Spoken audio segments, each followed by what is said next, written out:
Kapag naging colorless tong extract ng bulaklak ng mutya, ibig sabihin meron tong flavonoids.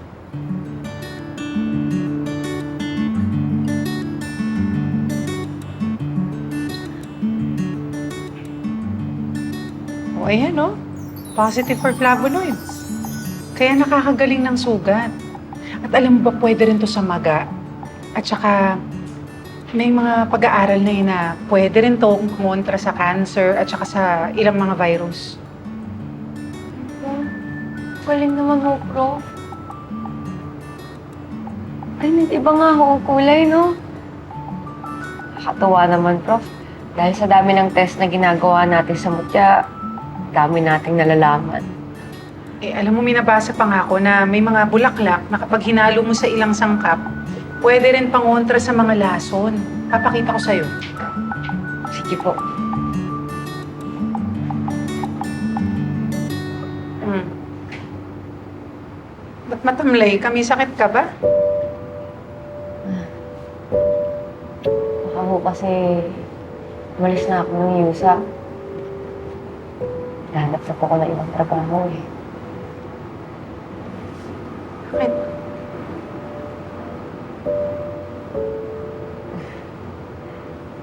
Dahil yan sa 5 siraulo, no? Yung Crazy Five.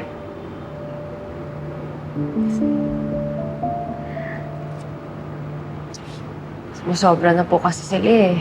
Kapag napuruhan na po kasi ako, hindi po makapagtrabaho. Eh, ang problema, Prof, ang dami ho naming bayarin. Alam mo, hindi na rin ako natutuwa dyan sa pinaggagawa ng 5 yan eh. Sige lang kasi sila ng sige, palibhasa. Alam nila malulusutan nila yung mga ginagawa nila. Kaya nga po hindi na ako umaasa na mapaparusahan sila sa pinaggagawa nila eh. Pero Amira, habang nandito ka sa Yusa, taas noo lang lagi. Lumaban ka. Paano, Prof? Diyan, stress lang ho ako. May matibay ang loob mo.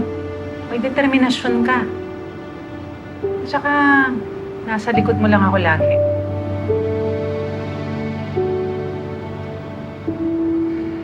Ganito na lang, kapag nakahanap ka na ng ibang trabaho, magkikita pa rin tayo. Tutuloy natin yung pag-aaral sa Bulaklak ng Mutya. Tuturuan pa rin kita.